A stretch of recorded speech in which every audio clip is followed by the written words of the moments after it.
Well, Laura, here's what this establishes, though. If the president serves up 1.8 million people for an amnesty in exchange for $25 billion for a wall, and then reduces the numbers of chain migration that come in, that's the end of his enforcement that he's going to get in his administration, unless we come up with another amnesty to serve it up, because he will have established that precedent. And by the way, this is a sacrifice of the rule of law. This says, in your lifetime or in mine, we will never see the respect for the rule of law restored again. And that's what I've been working at since 1986, when this mistake was made then by Ronald Reagan. Really that lessons there in front of us. It's the same debates. And it's a debate today is the same as it was in 86. It hasn't changed. Now, rule of law has got to be respected. I completely agree with you on that. Let's just very quickly, we're almost out of time. This is what some of the left-wing advocates have said today in response to 1.8 million. Listen to this. The White House released a hateful, xenophobic immigration proposal, the ACLU.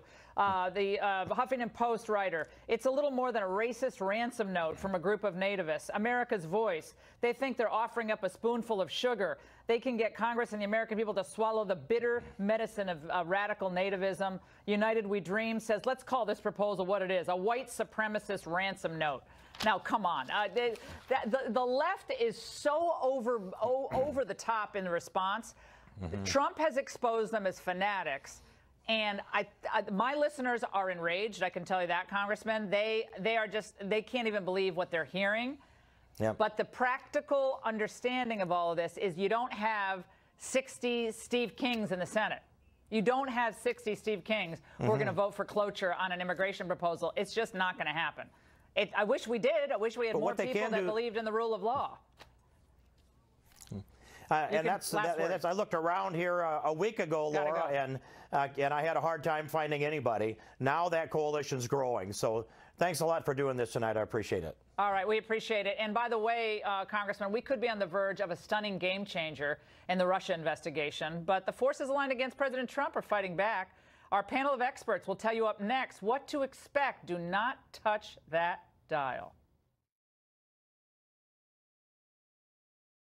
So Rocket Mortgage is easy.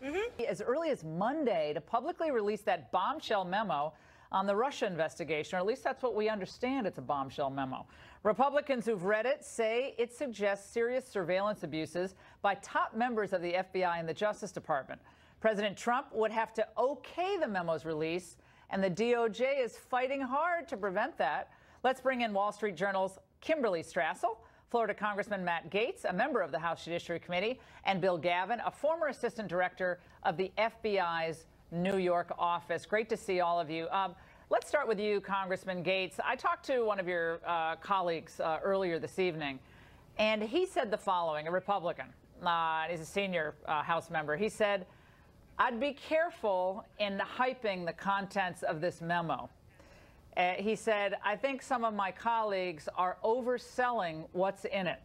This is not the smoking gun that's going to stop the Mueller investigation. And I think they're building up people's expectations to a ridiculously high extent. I heard that, and this is someone I really respect, and it made me nervous, Congressman.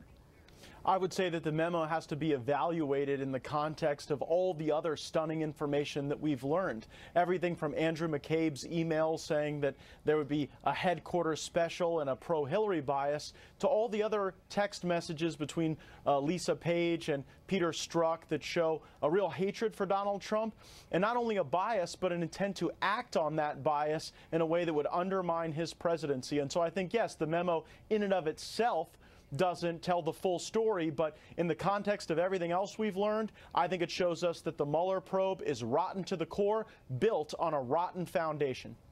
Kimberly, I want to go to you into the issue of the dossier, which I think the Democrats have tried to kind of push off to the side.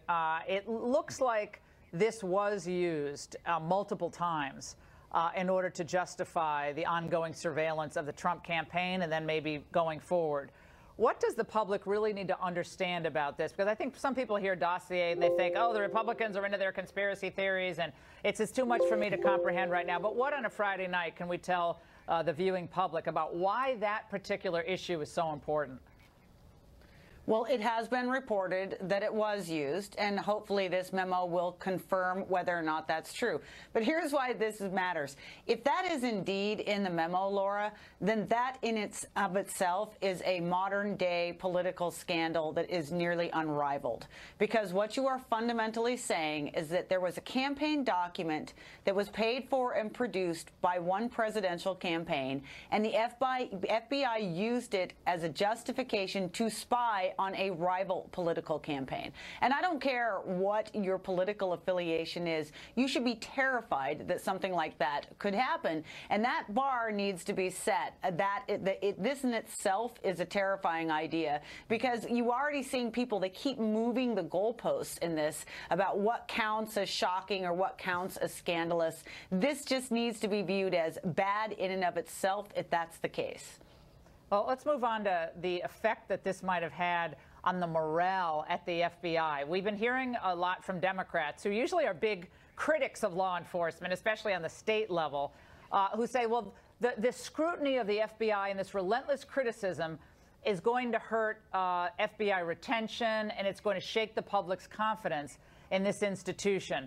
Mr. Gavin, you're an FBI veteran. Your view on that?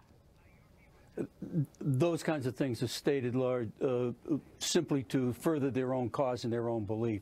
The bottom line is the fine men and women of the FBI will go on doing their job day after day and do it in a superior manner. Their badges are not tarnished by the actions of somebody else. Their badges are as shiny as ever. The only badges tarnished out of this whole thing are the badges of the people that performed in a horrible manner, if in fact that's provable. And I go back to what Kim said, this whole thing of the problem with the predication for the application for a FISA warrant. If that's a problem, when it appears that it probably is, that's atrocious, because it puts in jeopardy future FISA warrants going before FISA judges and courts. And that's going to be a real problem. Mr. Gavin, it makes it all seem political. This is supposed to be an agency getting to the truth, balls and strikes, objective. We start using the FBI for political hit jobs, and then, you know, all bets are off. And that to me is really disturbing. I mean, I lived in the old Soviet Union as a student. That's what they did there. And so they like to call Trump a little dictator, and oh, he's a dictator, he's an autocrat. I find this to be much closer to police state tactics than anything they've accused him of. And Congressman, I'm going to go back to you on this. The fact that we still have agents working and investigators, lawyers working in this investigation with such clear, at least the appearance of a conflict and a conflict of interest, appearance of partisanship and animus toward the president, after everything we've learned, is stunning. Whether it's Jeannie Rhee or whether it's Andrew Weissman or any of these other people, that they're still in the investigation. That's amazing.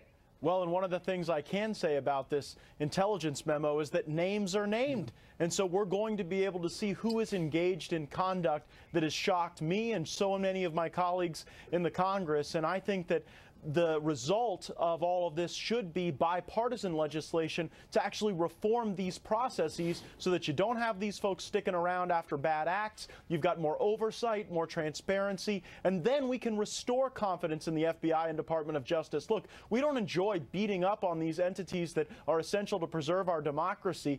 We just want to see them work for the American people, not for the interests of a political party that's trying to do a hatchet job on someone who's been elected president of the United States.